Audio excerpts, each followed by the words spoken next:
Hello students, today we are going to start the next topic of 9th standard and the name of the topic is triangles. Okay, so now this topic is also very important since many of the concepts or many of the theorems which you will be learning in this topic that you will be using it further henceforth. Now, some of the theorems or axioms you can say which you have already learned in your previous classes. So, we will first of all revise them and then some of them we will be proving them in this section. Okay. So, now before proceeding to the topics, let us first see what is the meaning of triangles. Now, why it is called as triangle or why this figure is called a triangle? Yes, because the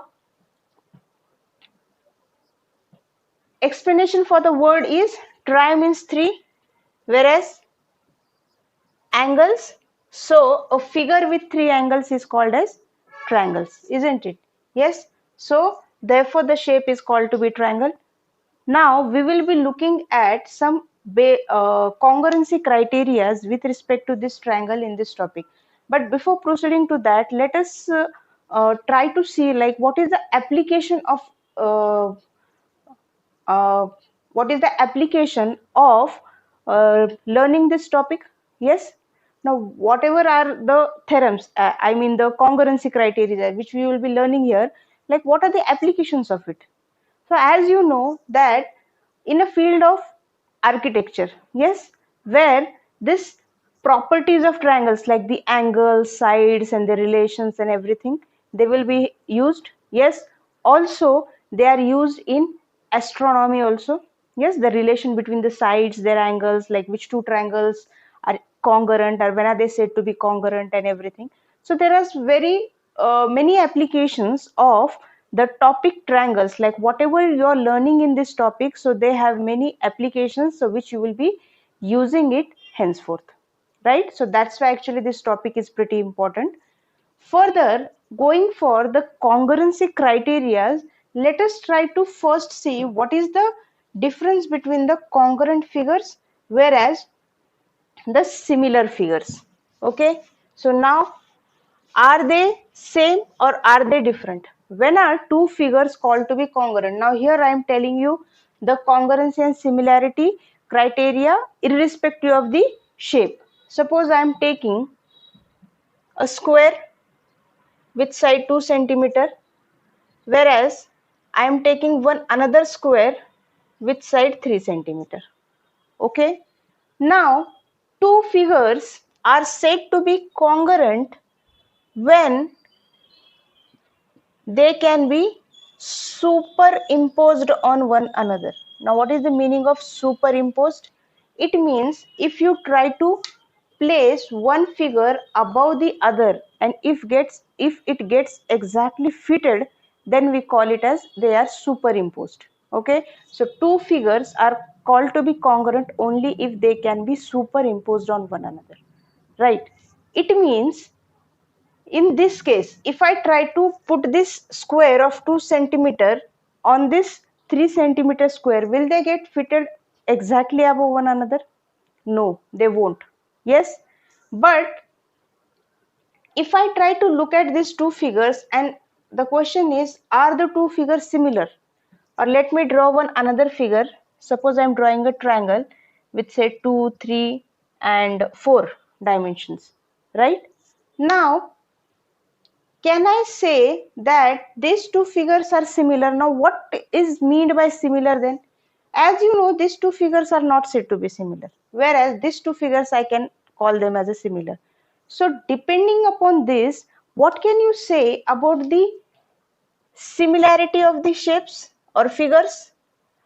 Yes, two shapes are said to be similar only when they are of same shape.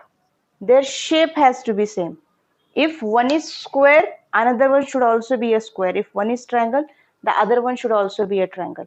A square and triangle cannot be called as a similar figure. Why? Because they don't have same shape. But then what about congruency? As I told you, they have to be superimposed on one another. Superimposed means they should get exactly fitted. So if I draw one another square of 2 centimeter and try to put it on the first figure, it gets exactly fitted. So can I say that two figures are said to be congruent when they have same shape? Definitely they should be having same shape, then only they will get superimposed on one another. Again, along with same shape, they should also have same size, isn't it? If one is smaller or greater than the another figure, will it get fitted above one another? Yes, this one is the bigger size. These two will not get superimposed. Whereas if I try to superimpose these two figures, they will get superimposed, isn't it? Yes. So it means that two figures are said to be congruent if they have same shape as well as same size, whereas two figures are said to be similar only if they have same shape. It is not necessary that they should have same size as well. But what if I say a statement, two congruent figures or two congruent figures are always similar? Is the statement true or false? Two congruent figures are always similar. Are they? Yes. Why? Because according to my similarity criteria, I just want their shapes to be same. And in congruency, the shapes are definitely the same. Their size is an extra condition which gets added. Yes. So by following the similarity criteria, definitely all congruent figures are similar. But what if I say two similar figures are congruent? Two similar figures are congruent? No. Yes. But can they be congruent also? Look at these two figures. Are they similar? Yes. Are they congruent? Yes. So when I compare these two figures, they are similar but they are not congruent. But when I compare these two figures, they are similar and they are congruent also. That means two similar figures may or may not be congruent. It may be congruent, whereas it may not be congruent. Okay, so this is the basic difference between congruency and similarity. Now henceforth we will be looking at how to or what criterias are needed to say two triangles to be congruent. Now as you everybody know, whenever you are writing two triangles as congruent, the order of the vertices matter. Meaning, suppose I draw a triangle ABC and also another triangle DEF. Okay, in such a way that AB is equal to DE, BC is equal to EF, whereas AC is equal to DF.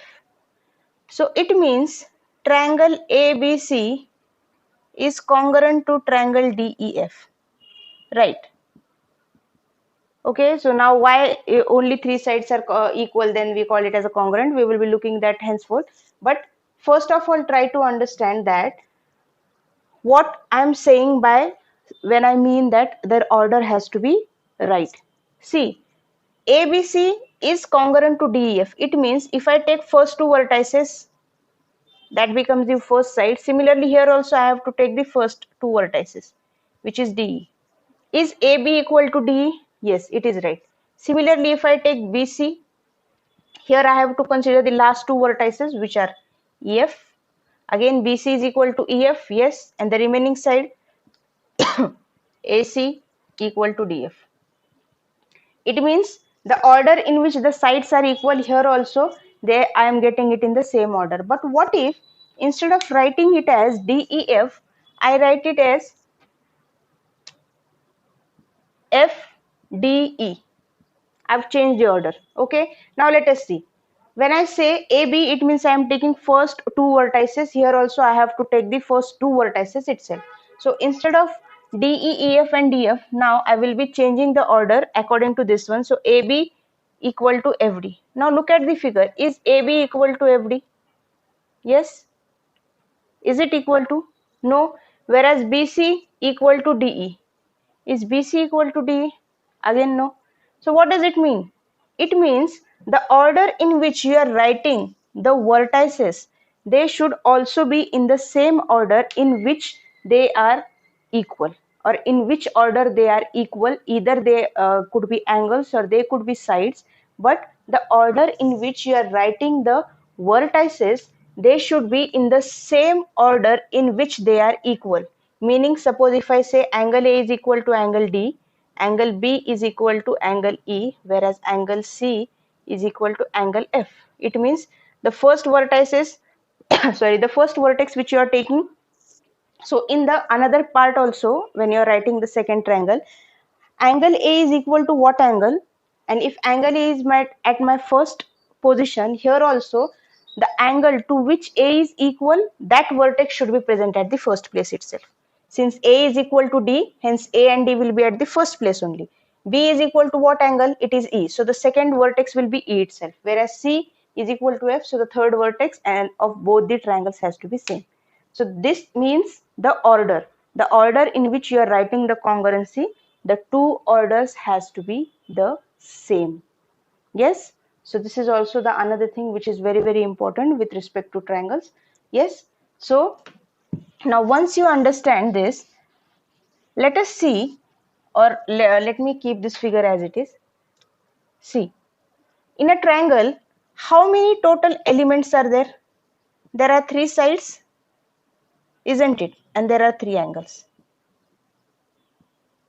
As I said, two figures are said to be congruent when they can be superimposed on one another. So similarly, two triangles can be called as congruent if one triangle can be superimposed on another triangle. So if I pick up this triangle and put it here, the angles will be matching each other, whereas the sides should also match each other. And then only I will be saying that ABC is congruent to DEF, isn't it? It means the three angles, they should be equal, whereas the three sides AB, DE, BC, EF and AC, DF.